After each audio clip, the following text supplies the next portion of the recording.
अस्सलामुअलैकुम वरहमतुल्लाहि वबरकातुहू। मैं अब्दुल अहद आप तमाम देखने वाले को चैकमेंटर यूट्यूब चैनल पे खुशामदीद करता हूँ।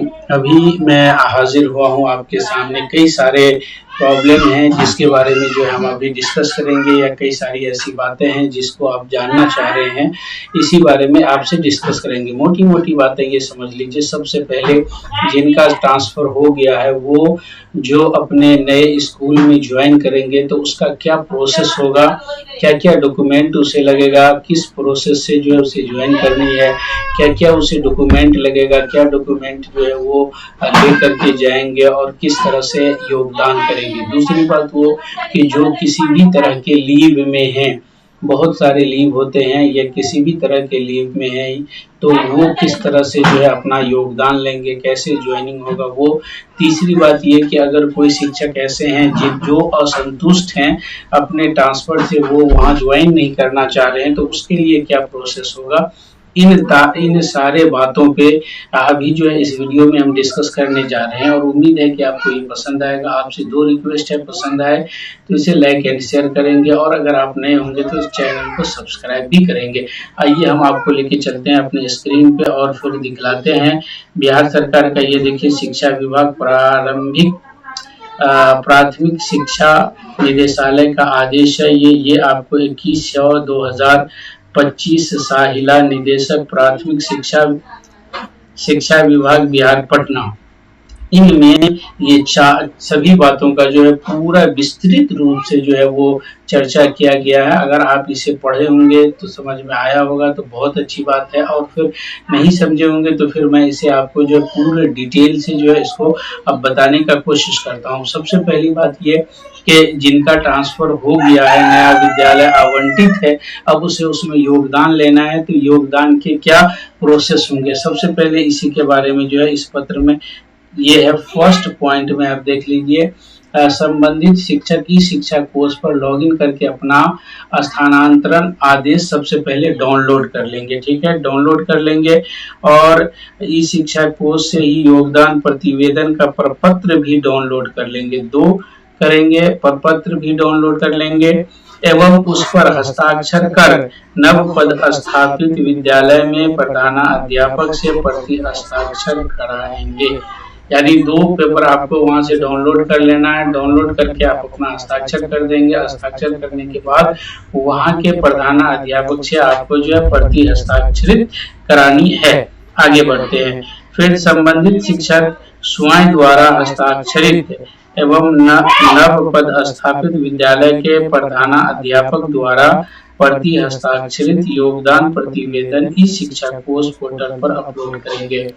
ठीक है, दोनों जो वहां देंगे, वहां देने के बाद जो है आपको वहां के प्रधानाध्यापक से जो है वो सिग्नेचर करवा लेनी है, अपनी भी सिग्नेचर हो, और फिर उसे आपको क्या करना है, अपलोड कर देनी है इस पे, इस शिक्षा कोष पे।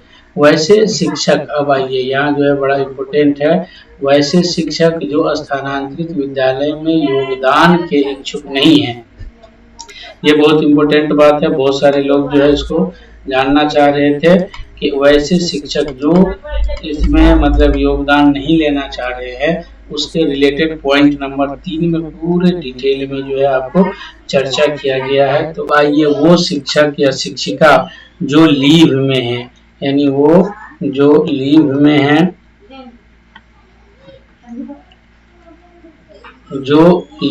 उसके लिए क्या है, वैसे शिक्षक जो संप्रति अवकाश में है, किसी भी तरह के जो है अवकाश, जैसे अध्ययन अवकाश, मातृत्व अवकाश, उपार्जित अवकाश आदि, वे स्थानांतरित विद्यालय में योगदान हेतु उनको क्या करना होगा, इस शिक्षा कोष से प्रतिवेदन हस्ताक्षर कर जो नए नव पद स्थापित विद्यालय के प्रधानाध्यापक को ईमेल या अन्य माध्यम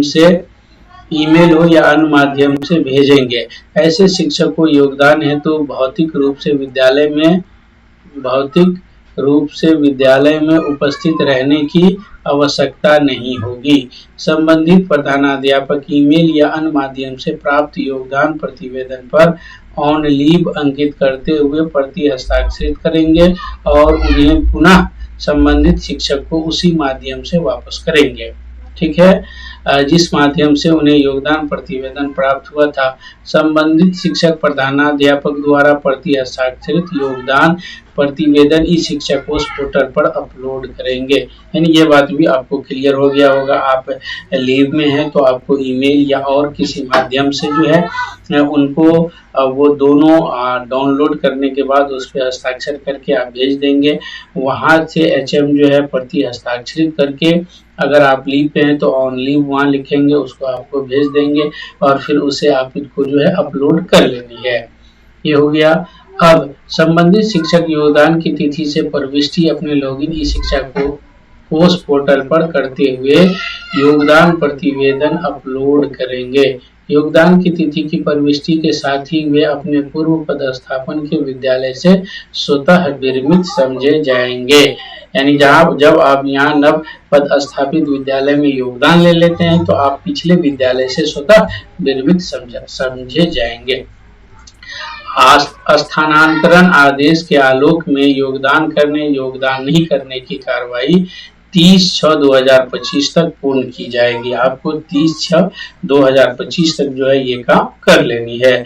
दिनांक 30/6/2025 तक योगदान करने अथवा योगदान नहीं करने संबंधित घोषणा नहीं समर्पित करने वाले शिक्षक का स्थानांतरण दिनांक 1/7/2025 के प्रभाव से रद्द कर दिया जाएगा।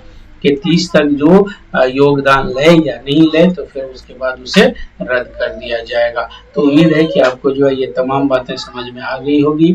आपको हमारा ये वीडियो कैसा लगा आप जरूर कमेंट करेंगे। आप सब लोग आए देखे, इसके लिए आप तमाम लोगों को बहुत बहुत शुक्रिया।